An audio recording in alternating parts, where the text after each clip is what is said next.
আমরা সেই আগের সেই আর কালচার আমরা চাই না। এই আস্তে আস্তে দান খরাতে ভিক্ষার নামে আস্তে আস্তে ঢুকতেছে এই কালচার।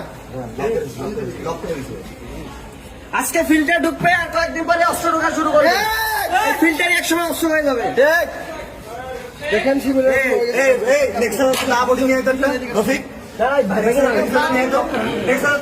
কিছু নিয়ে